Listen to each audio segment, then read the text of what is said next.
Hi, everyone, and welcome to today's episode of Ladies Who Lead podcast and YouTube channel. And today I have the pleasure of a very special guest. Her name is Christianne. And today we're going to talk about the very important topic of narcissism. The title of today's episode is Understanding Narcissism, Hopelessness to Healing. Now, Christianne is a Narcissist Trauma Informed Coach. She's a certified hypnotherapist and a brain spotting practitioner. She believes that people everywhere are unconsciously living with the trauma of narcissistic abuse, as narcissism can show up in many complex and subtle forms, and it's all around us. So, welcome, Christianne. It's lovely to have you here. And would you like to add anything to that introduction? Just a big thank you for having me here today. I know we met a few weeks back at a networking event and connected really well. So I'm absolutely delighted to be here today. So yeah, thank you. Good afternoon. Yeah. And it's always amazing when you meet people who have maybe a different area of coaching that they work on, but it's complementary to what you do. And you see yourselves coming together and saying, hey, we could do something here, we could collaborate, and purely for the purpose of enlightening, teaching, and educating people. And the topic of narcissism is a really hot topic these days. It's everywhere Yeah. because more and more people are becoming aware of it. They may have suffered as a result of it, and they want to navigate through the complex intricacies of what it means, and what it means to actually heal as well and to get on the other side. So that's why it's a really good topic. I'm excited for today's conversation. So we're going to start off with our sequences of questions, and the first question really is, what is narcissism? So for me, I believe it's a mental condition. That's what people think it is. It's a disorder where people maybe have an inflated sense of self-importance, excessive need for attention, which is often not justified. Maybe they lie about who they are, what their achievements are. And the big one for me is lack of empathy, lack of feeling and consideration for other people's feelings. So where they and maybe they don't express guilt. But I'd really like you to elaborate and tell everybody listening and watching what you believe narcissism to be. Sure. Well, pretty much everything that you've just said there is, a lot of what people understand narcissism to be. But there is a distinction between narcissism and then narcissistic personality disorder. Right. Okay. And we tend to kind of lump them all together. There's lots of people who will say, oh, yes, I know a narcissist. I've met somebody who's a narcissist, and they've done this and they've done that. And, there are kind of these examples that we all have of extremes of narcissism, when actually narcissism in its very basic sense, in its very kind of core elements, it's a human experience of feeling important, needing admiration and attention, and wanting success and love. Right. Okay. So narcissism in its pure sense is needed. We all need that, a baseline of understanding of that. When children are born, they are highly narcissistic because they have to be, because they are totally dependent on somebody else to take care of them. So, that child, that feeling important, needing that admiration, attention, wanting that love and connection, that is the purest, lovely sense of narcissism. But what happens as children grow, as people grow, is that those narcissistic traits can become extreme. Mm-hmm. And it's at that point that those personality traits, they look excessively to others for praise. That need for feeling exceptional and superior, this element of grandiosity, this sense of entitlement, having no empathy, or such empathy in such low quantities, it's practically non-existent. That craving of attention and having only superficial relationships is the other end of the spectrum, if you like.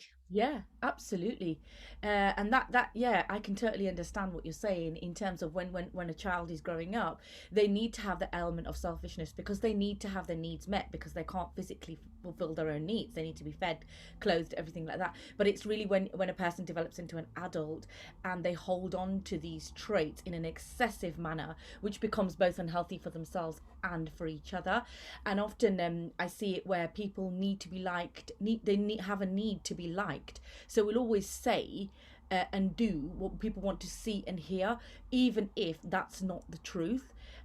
So in my opinion, a person is much more respectable if they will say the truth, regardless of if somebody doesn't want to hear it. It's because it's the truth, and connecting with that is important. But when you put on this superficial act, almost having a can be a two-faced personality, whereby a person can be very different behind closed doors compared to how they present themselves in a community or a cultural or like even a workplace environment. So you have that where you know the person but you don't really know the person, so how much of it is real and how much of it is acting, and that can be a really emotionally disturbing experience to be around. It can make you feel really uneasy. And often I've my own experience is like when people are open book, and sometimes people can be very talkative, they can be loud, but they're very, you can see that they're open book and they are who they are.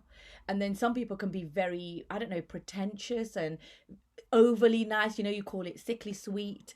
And but behind that there's a different personality, and it comes out in maybe actions that they may do, and it can be quite painful to experience because it can knock you in thinking, I thought this person was like this, but then they did this, and then you can feel the repercussions of that. So yeah, interesting one.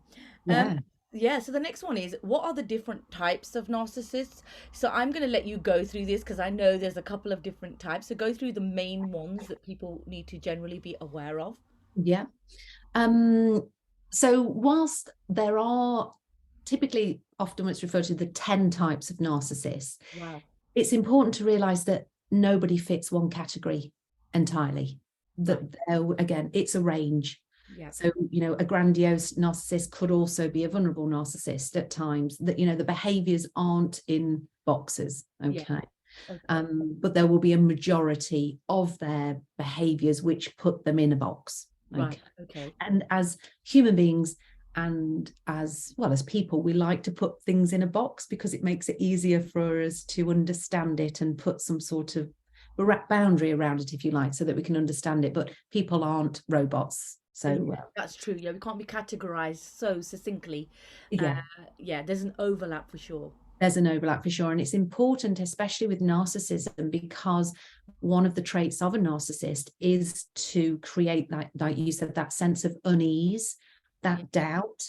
And if you say to somebody that, oh, well, I think you're a grandiose narcissist, for example, they will be able to say, oh, well, I don't quite fit all of the traits. Yeah. Yeah. So therefore I'm not, Yeah. which then, essentially distracts away from complexity and the unease, but allows them to navigate around it. So so just be mindful of that when you're thinking about, how do I categorize this person? Where do they sit? It leads to them being able to get out of it, I guess. So but so the main types: grandiose, communal, malignant, and vulnerable. Right. Okay. So the grandiose, the highly functioning exhibitionist or classic, the typical narcissist that most people might think of. Okay. Another one is a communal. A do-gooder, pillar of the community. They look for validation through helping others. Okay. A malignant, toxic. This is a highly manipulative, exploiting others, typically for pleasure. Oh, right. Okay. Yeah. And then a vulnerable, a fragile, compensatory, possibly a closet narcissist, somebody who maybe comes across as being a more introverted and despises being the center of attention, but still has these traits of needing to be superior and a sense of entitlement. But what's not often understood is within the different types is what's called subtypes. Right. So you've kind of got the 4 main types. Yeah. And then there are 3 subtypes. One is best used to describe the methods the narcissist will use to get his or her needs met. Mm-hmm. And it can be his or hers. You know, often people talk very much about the male narcissist, people in positions of authority, but actually it's equally in both males and females. Right. So you can have overt people that their methods are obvious, Mm-hmm. and they're out in the open for all to see, or covert. So people that are stealthier, more secretive. Okay. Subtype 2 describes what the narcissist primarily values in himself or herself and in others. So this can be somatic. They can be obsessed with their bodies, youth, external appearance, spend a lot of time in the gym, in front of the mirrors, or it can be cerebral. It can be intelligence, where they feel that they can outsmart. Mm-hmm. Okay. And that can be where they can be trying to use people to impress people through their accomplishments or their positions of power. Mm-hmm. So main types, the 4, the grandiose, communal, malignant, and vulnerable. Then the either overt or covert.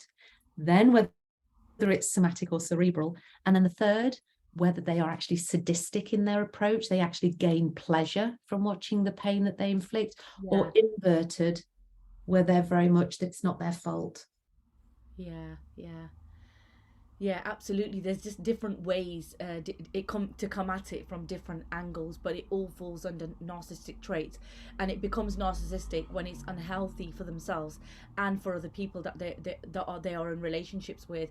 And when I say relationships, I mean friends, I mean people that you work with, I mean family members, obviously romantic relationships, and often this is where people who are facing or living around a narcissist start to realize something's not quite right. This isn't a healthy relationship, because this person isn't being equal or treating a person fairly, or having respect for somebody else's feelings, and showing that mutuality that you need in relationships.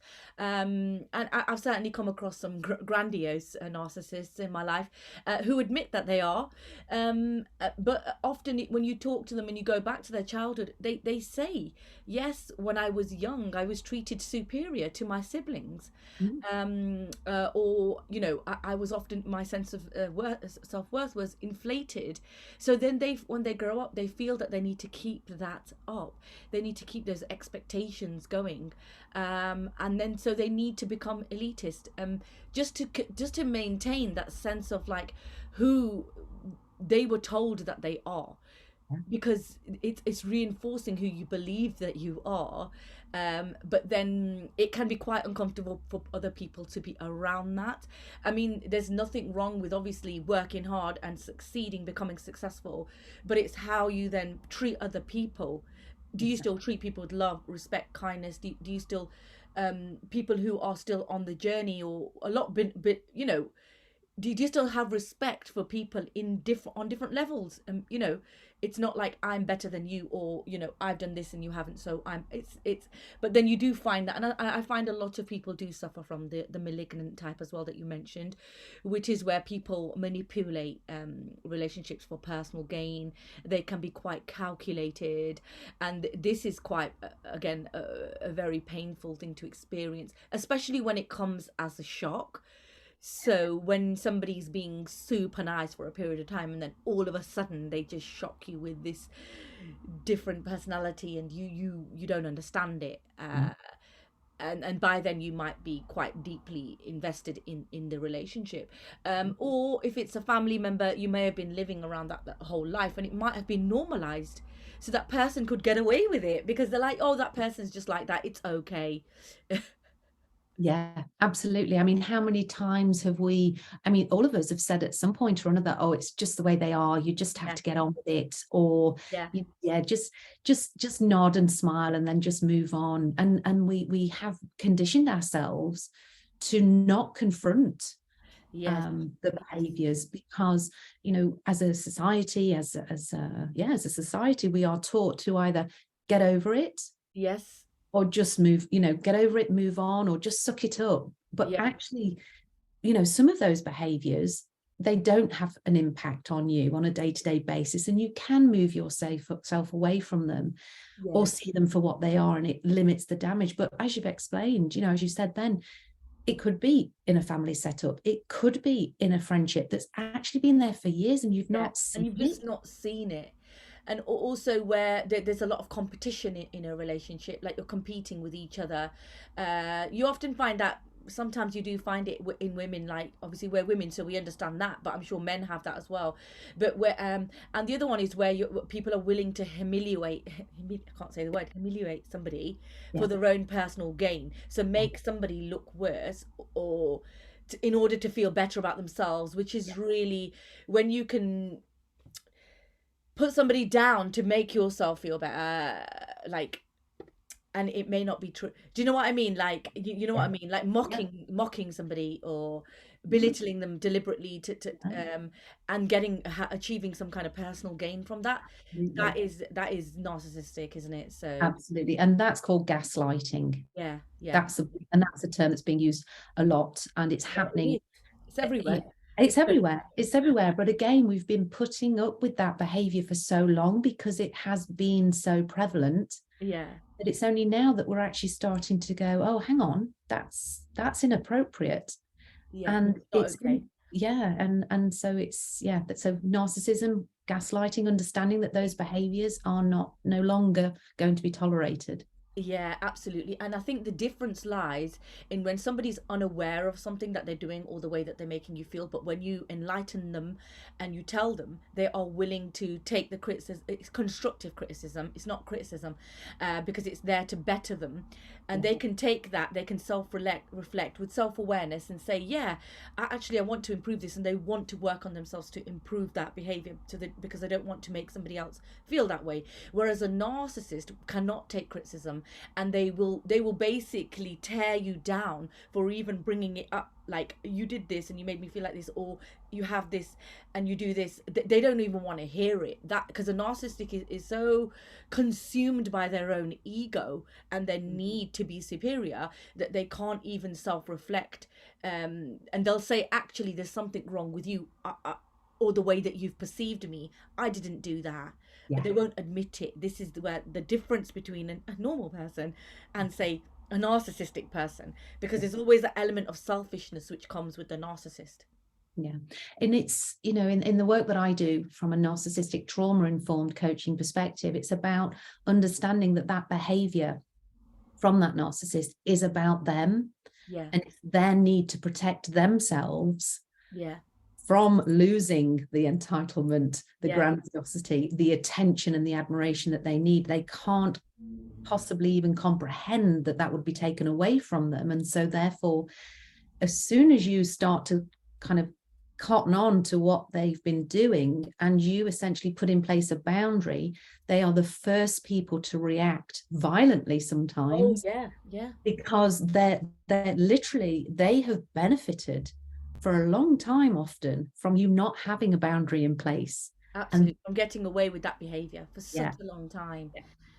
And also they often attach to things or certain things that give them the superiority, whereas really if you detach all of those things, it's about who the person is without all of their attachments, just that person, a single person, and how much do they need those things to make them feel superior. Actually, if none of those things were there, like possibly the big house or the elitist job, you know, being a director or whatever, if you didn't have those things, who would you be? Like, it's almost, and some people are so unwilling to show themselves in their true sense because they hold on to these things to say, I'm this or I'm that, and it's that's again superiority, because I've got this. But it's not necessarily about that. It's shedding all those layers away and saying, who are you underneath it all? What is your soul saying? What you know? And like I said, the connection with the empathy, with the true feeling. So let's have a look now at some narcissistic traits, and why are they destructive? I know I touched on it, but we're gonna keep going. So I mean, the four sort of pillars of narcissism. We've touched on already. The grandiosity. the chronic sense of entitlement, the chronic need for admiration, and fundamentally the lack of empathy. Yeah, it's a big one. But people can exist with those, but it's when they are then used, as we've said, to project onto other people.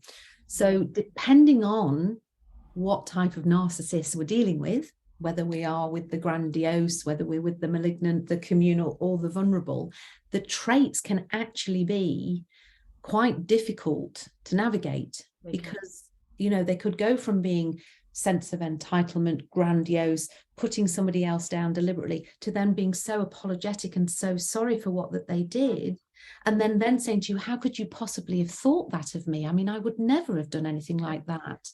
But then equally, then you kind of think, but then your behaviors aren't changing.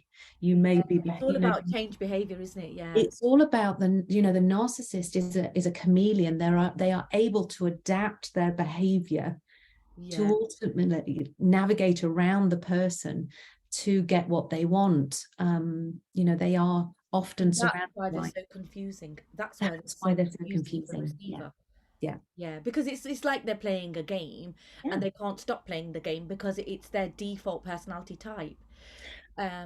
It's their default behaviors. Yes, but it isn't necessarily a personality type, because it's too changeable to be nailed down as one personality type, which is why this narcissistic personality type, or this narcissistic personality disorder, which is in the mental health diagnostic manual, it is there. It does exist as narcissistic personality disorder, but not many people will actually go and ask for that diagnosis. No, a lot of narcissists, because of this need of entitlement, and attachment to ego, they will never admit that they're a narcissist. They will say you're wrong, even if you can present them with all the traits. They won't admit it, because they can never be wrong. That's the person. They can never admit fault. That's the difficulty.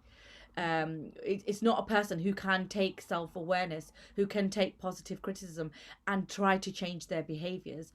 The narcissist is the opposite of that. They don't think that they need to change. They think they are already perfect, and everybody around them is imperfect, like grandiose. And but what can sometimes happen, and this was sort of one of my own experiences, is because you've been subjected to narcissistic behaviors for so long, you've come to accept them as the norm, and then what can happen is you can actually mirror those traits to fit in. Or is it to fit in, or is it to get along with the person? Why would people do that? Because it feels safer to actually mirror the behaviors of the narcissist, to reduce the threat, the fear, that treading on eggshells. And if you've done it for so long that you don't realize, you actually think that that's part of who you are. But when and those behaviors become so enmeshed with your life, you don't actually realize. So one of the first questions is that a narcissist would never ask themselves, am I the narcissist? Yeah. Whereas people that have been around narcissists and narcissistic behaviors for a long time are able to say, am I the narcissist? Well, I don't think I am, but I may have some narcissistic traits, as we all do, because narcissism is a natural human everybody has certain traits. It's true. Also, like you said, like modeling or mirroring the behavior, it also, if a lot of people have had narcissistic parents, or parents who have got narcissistic traits.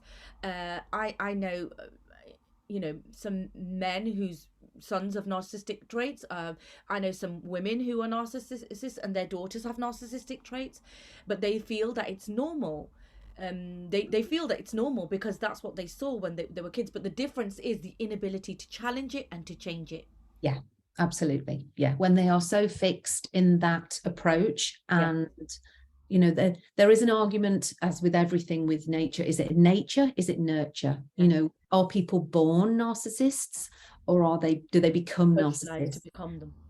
And depending on your past, your upbringing, who you surround yourself with, we all pick up on beliefs, values, behaviors that are acceptable or not. And none of us are the same. We all have a different experience. Even if we are in the same family, we will all experience it differently. Even in the same friendship group, we will all experience those relations and those interactions differently. And again, this is where narcissists are able to really, create what they want, because they can use all of those differences to their advantage. But you're quite right that, like for myself, my experience, I was able to look at the behaviors and actually then literally unpick them and say, actually, which one is me and which one's actually something that I've mirrored, and which one do I want to change? So you could remove the ones that were not you, the ones that you might have been copying without realizing. And that's totally normal. So that's brilliant. That's a journey of self-awareness and self-healing, isn't it? Which is really important. And like different environments where I've seen narcissism, I've worked in all my jobs have been in large corporate organizations, and where there's a lot of people under one roof, and you often see it when people are trying to climb the career ladder to get to the top. People can be very narcissistic in their approach. One of my pet hates that I noticed that a lot of the times it wasn't the people who were actually maybe the most intelligent, most experienced, or the most hardworking who were getting to the top, but it's actually about people, who you know, and often toxic people were getting accelerated on the hierarchy in many large organizations because of that appeal that they have, that belief that I am better, I can do anything. They make false promises. They want the title over and above actually what they can perform and deliver. And you'd be surprised how long toxic people can remain in positions of power in organizations without getting caught out, because people generally for the avoidance of doubt, or people give somebody the benefit of the doubt that, and people can lie themselves into positions, and that's really it's not a good thing. Like, especially when you promote you promote authenticity, people being honest and real, and if they're making a mistake, they say they're making a mistake, whether these people can't. And I've also seen it in people climbing, again, the similar sort of thing, climbing the social status. You get in all sorts of communities, and where it becomes narcissistic is you might be climbing a ladder, which is socially, but it's then the narcissism comes where you then have disregard for other people. So working hard, being successful is good. I promote that, but it's where people then disregard other people or look down on them, like you say, toffee nose.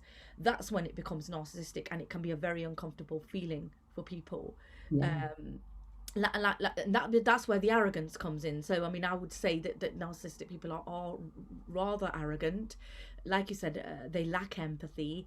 They ignore, and this becomes in society and in work, actually, they ignore people who can't do anything for them. So they're only interested in people who can reinforce their own eliteness, or people who can fulfill a need for them. If a person can't do anything for them, they completely disregard them. So if they don't feel that you're trendy or you're fashionable in society, and I'm not talking about clothes, I'm talking about somebody's life circumstances, or you don't make them look good, or you're not on par, they will completely disregard you. That's narcissistic. It is, and it's hurtful. Yeah. It is. It is very, very damaging. Very damaging. I'm just looking at examples, and this is why. And often other things I can think of, like you said, gaslighting, controlling, domineering, creating fear-based relationships. You should never have to fear somebody that you're around, whether that's a family member, whether that's somebody that you work with, a co-worker, a partner. Relationships should be based primarily on love, not inflicting fear in the other person. But how many relationships do you see in all of those different forms where people are fearing the other person? They're fearing a manager, they're fearing a co-worker, a parent, even a sibling. That's the difference, is where people inflict fear on others as well. And it's, one of the elements of narcissism, which is incredibly difficult, is the perception of fear and danger. When you've been subjected to narcissistic behaviors, extreme examples of narcissistic behaviors, from the example examples that we've seen, that becomes narcissistic abuse, which is a form of emotional abuse, which can be physical, mental, financial. Oh, And yeah. and depending on how long you've been subjected to that, that could then result in narcissistic trauma, which is where I specialize, which is where I focus on people that have actually then developed coping mechanisms just to literally survive being around these types of people. And then they've developed behaviors which are then coping strategies. Yeah. Yeah. So, for example, being hypervigilant, always worrying, like you mentioned about being on eggshells around High people. alert. Yeah. High alert, that hypervigilance, that is a trauma response to narcissistic abuse, because you have been conditioned to always be on eggshells, waiting to see what that person's going to do and how they're going to behave, so that you can adapt your behavior so that you are safe. Yeah. But that feeling of safety isn't always just a physical, it's a feeling inside. I don't feel comfortable around you. I don't know what you're going to say. I don't know how you're going to react. Unpredictability. Yeah. It's that unpredictability, and they will play to that. Yeah. And Yeah. then if you do the wrong reaction, well, then that's your fault because you haven't done X, Y, and Z. It's hard to keep up with, isn't it? But that's where they are in their element, because then whilst you are always second guessing, you're not pointing the finger at them and calling out their behavior. So it's all projecting onto you. And because it's been done for such a long time, it's abuse. And then the reaction that you're then experiencing from a body-mind perspective is a trauma response. So you're then, for example, hypervigilance, you're in a flight. You fight, flight, you're in these responses, and then you live in those responses and you don't realize. So when you're being sensitive, when you're reacting to things, and then you're being blamed for being oversensitive or dramatic or taking things too personally, you're not. Your perception of threat and danger is literally scanning the whole time, because you've been conditioned to be like that through the narcissist behaviors. Yeah. And often you find people talking about maybe when they were young and maybe there was an abusive relationship between their parents, often the father physically or verbally abusing to the mother, and they've grown up in that environment without realizing that they've been brought up in a fear-based environment. And then when the person becomes an adult, they're naturally living in fear, until one day they break it all down and realize, actually, that's not normal. So you could be on high alert because you were that throughout your whole childhood.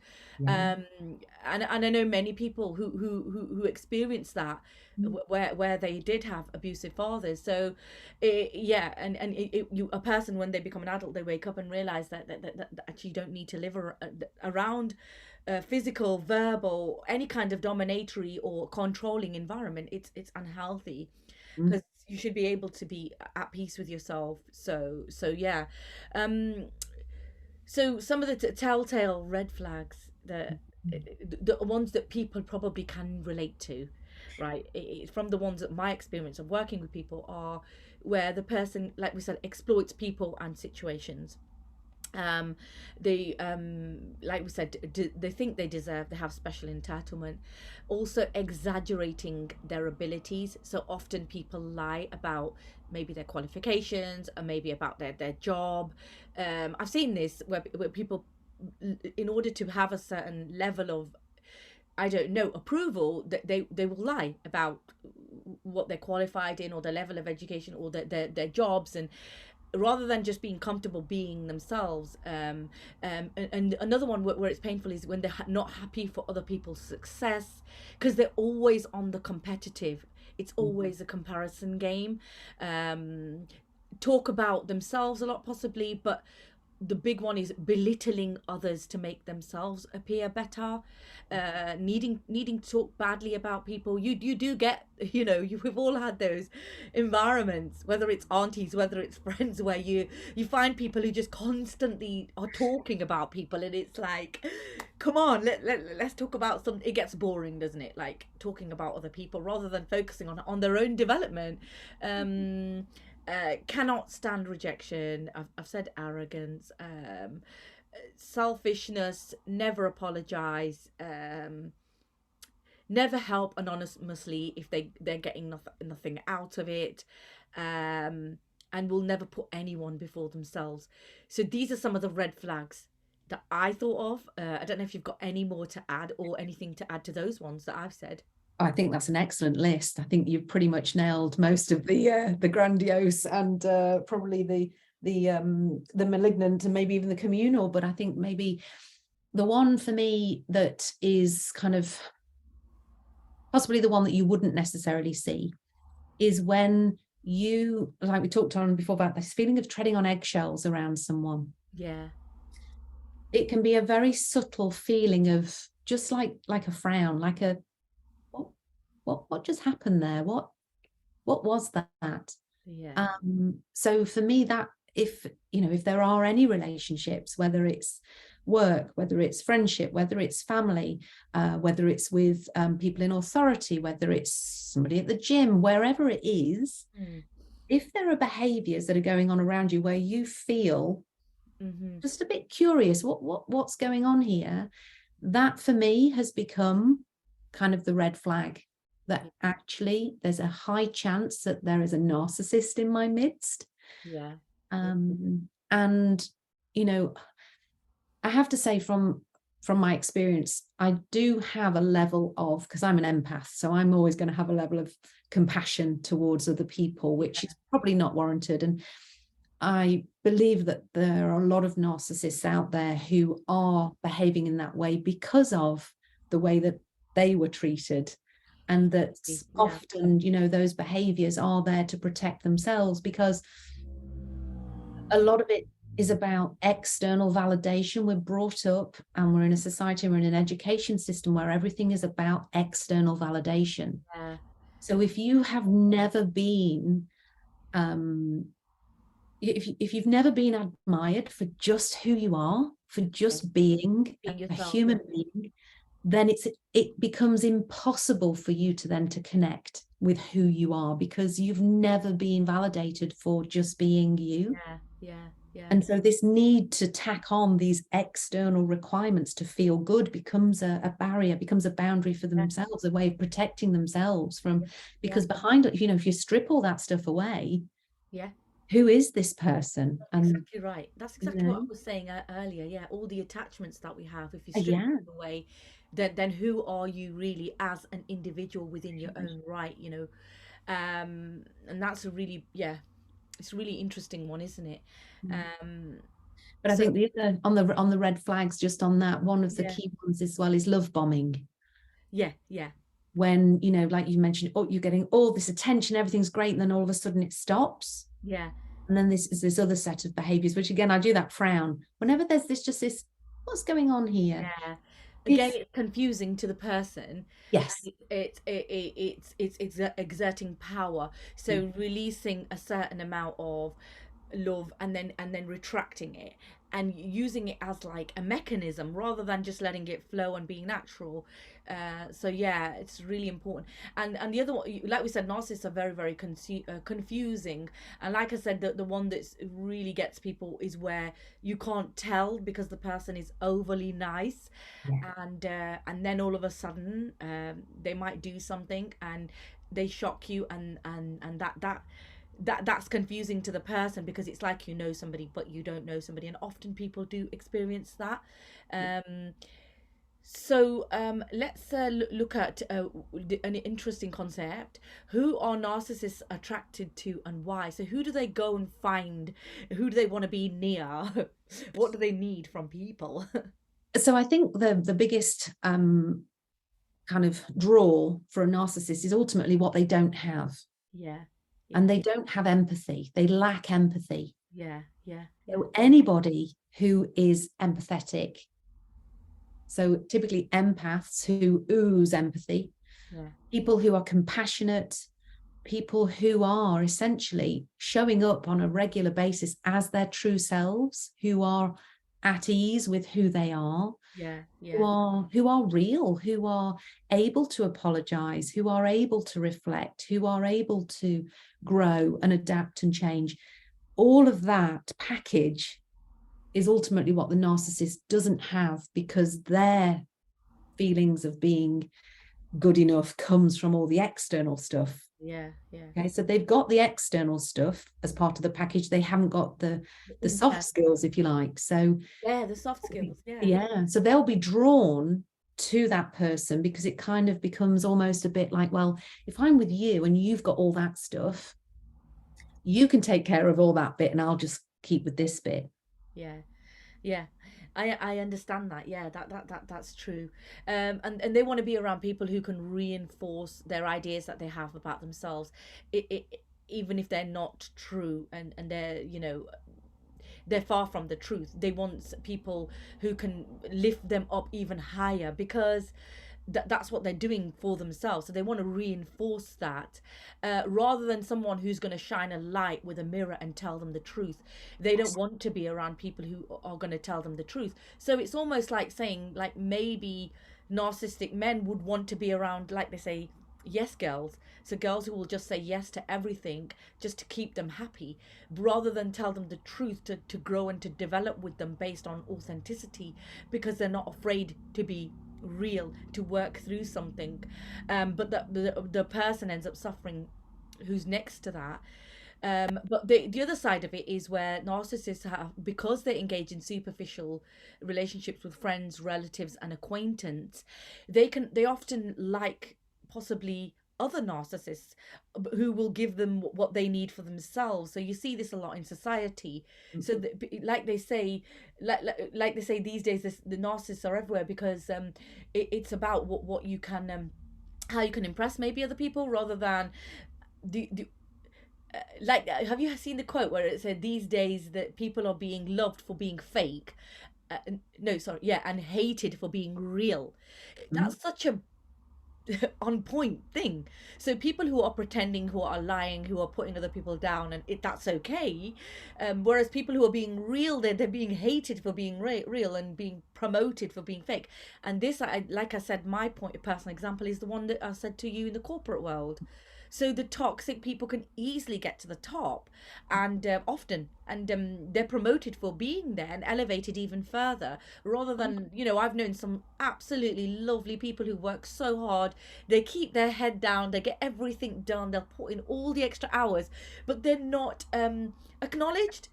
And it's so sad. They're not promoted, they're almost disregarded. And that's why they often stay in the same positions for years and years and years, because they haven't got it within themselves to say, can I would like to go for that position, or they accept it easily. If somebody says, well, you're not ready for that position yet, even though they may well be ready. And I've seen that a lot in large companies. So it is, but if you think everywhere. about it from, if you think about it from a law of attraction perspective, Yeah. you attract, similar people. So, Yeah, if you are very grandiose, if it is all about superiority, who are you going to attract? You're going to attract other people that actually buy into and believe and value what you value. Yeah, yeah. So those people are going to attract, and they're the empathetic people, the people with the empathy and compassion, they will also attract similar people. Yeah. And so you essentially end up with like polar opposites. The narcissists are not going to reach out a hand to the group of empaths and help them up the ladder because they lack the empathy. Exactly. The empaths aren't going to beat down the door to get heard by the groups of narcissists, because they can see what those behaviors are and they don't want to be around that level of toxicity. And so, these people, love for being fake, hated for being real. Absolutely. They don't want the mirror being put in front of them to be shown, you lack empathy, you're only interested in wealth, when there's a lot of people that lack empathy and are only interested in wealth. And there's a lot of people who are empathetic and are supportive and work together. But just to pick up on the kind of relationships of when you may have a narcissistic male and then a female who goes into that relationship and supports the narcissist, they're attracted to the narcissist by all the promises of the life that they're going to have together. That lady, that female, or it can be the other way around. It can be a female narcissist with a male that's attracted. They believe that together they can be the whole package. But the empath is prepared to move and develop and change, but the narcissist isn't. And then what happens then is that those individuals become codependent in that mesh. There's a lot of codependency, isn't there? codependency is there. And then you'll Yes. see people and you'll think, how can those people stay together? You know, he's so lovely and caring and she's so self-centered and manipulative, Yeah. but together they've created this codependency, which then becomes enmeshed. And it's in that, you know, once you've then got property together, you've got children together, your lives are entwined, it's very difficult for people to extract themselves. And the narcissism often comes where it's not what's the word, genuine. Yeah. So where somebody is attached to a lot of those things, or they're making those promises, often is based on lies. And this is what I meant about people telling lies about their I don't know, their qualifications, or their jobs, or what they've achieved in their life. Where it's genuine, that's healthy. Somebody working hard, building themselves up, educating themselves, and being successful, and then saying to a person this without having to show off, but it's just obvious. You don't need to even say it if it's true. Whereas a person who will keep on saying it, and if it's not true, that's when it's a lie, and the other person gets bought into a web of lies, and that's false promises, and that's a trap for when somebody is potentially going to get hurt because they've been fed mistruths, Yeah. and the reality of it isn't what they were promised. It's a lie, and that's, I think, a lot of the times where the problem arises. Mm. So coming towards the end of the interview today, now I want to talk about, where are narcissists? Where are they? I think we've pretty much covered, haven't we? They're everywhere. Yeah, They're everywhere. exactly. In every walk of life, they are. They're in your friendship groups. They are in the family network. They're in the education system. They are at work. They are in charitable organizations. They're everywhere. These traits, because as we said at the very beginning, narcissism is human. Yes. That need for admiration. It's when those traits become so extreme that they're being used to manipulate and coerce, it becomes abuse. And Yeah. then the abuse then It's triggers the when it trauma. becomes abuse, yeah. So like you said, it's on a spectrum, and Yeah. when somebody displays most of or all of the traits, Mm. then they could be diagnosed as having narcissistic personality disorder. That is a personality disorder. Yeah. Whereas having narcissistic traits doesn't mean somebody has the personality disorder. So narcissism as a trait, or as a set of traits, is everywhere, but it's about when it becomes abuse, when the person has many of the traits in themselves, then they could potentially have the personality disorder. Well, no, not necessarily. You know, it's kind of, the personality disorder is way over there on the spectrum, because Yeah, very few people will actually go and get a diagnosis. true, true. And even if they were to go and get a diagnosis, that still won't necessarily prompt that person to make any changes. Yeah, And so between the narcissistic personality disorder and the roots of narcissism, there is a huge scope there for people to be abusing other people. yeah, And then depending on how long you've been subjected to that results in trauma. yeah, yeah. And all of that can take place without any diagnosis. Wow. Yeah, because like you said, you're often, the narcissist doesn't admit their fault, so they won't ever go and get the diagnosis, because they don't want to be in a position of is it inferiority, that there's something wrong with me, or I'm doing something wrong. So that they will always blame the other person, because they lack the ability for self-awareness, for Yeah. self-improvement, for personal development. And like And the other what I part find, with sorry. And the other part with the narcissistic personality disorder, you imagine if there is a grandiose narcissist who actually goes and gets that diagnosis, they're just going to use it as a reason to carry on behaving the way they behave. Yeah, It's not my fault. I've got a diagnosis. yeah. And it happened because this happened. Yeah, exactly. There's always going to be, yeah, a reason that, yeah, isn't their fault. So and you know, the way I see it, like in life generally, that everybody is ultimately on a spiritual journey. Mhm. So some often they won't connect that with that spirituality that's available to everybody, because the more spiritual people become, the more caring they become of people around them, the more compassionate they become, the more the understanding they become of feelings. And it is a journey. Totally, everybody's different in their teens to what they are like in their 20s, and as you grow older, you change. But a lot of the times, narcissistics don't change, and they continue with that selfish behavior all throughout their lives. And a lot of them, when they become, older, like elder, say over 70, or in the 80s, they just become miserable. Because they know what, they know their patterns, and they know what's been reinforcing them. And but they are on, like like we said, the unwillingness to change, and it always being somebody else's fault, which is what then leads to the bitterness. So yeah, Yeah, I very mean, interesting yeah, topic. yeah, very interesting. I mean, the awareness of who you are and the way that you behave, without taking action, nothing will change. True. And True. ultimately, fundamentally, if you lack empathy, Yeah. if it's not something that you have, and if it isn't something that's been taught, that spiritual journey, It's it's not just there. not, it's not there. And so Yeah. there are, as I said before, from a compassion point of view, I feel sorry for narcissists. Yeah. I Yeah. actually feel, that what happened to them, for them to then have to create this need for external validation, and for it to be so enmeshed with who they are, Yeah. is having real, implications on everybody. Yeah. Absolutely. Absolutely. So yeah, very interesting topic, very interesting conversation we've had today. And I know this topic is so big that we could talk about it all day. There's so many different variables, so many different angles and perspectives by which you can look at narcissism. A lot of people have suffered as a result of abuse from narcissists, and are seeking help, and navigating themselves out of it, which is beautiful. And I hope the narcissist heals too, because healing is for everybody, isn't it? It's not just Yes. for the person who is receiving possibly the abuse. It's for everybody. So with that, I'd like to thank you, Christianne, for today's conversation, for the interview. It's been so interesting and lovely to get to know more about your perspectives and what you do.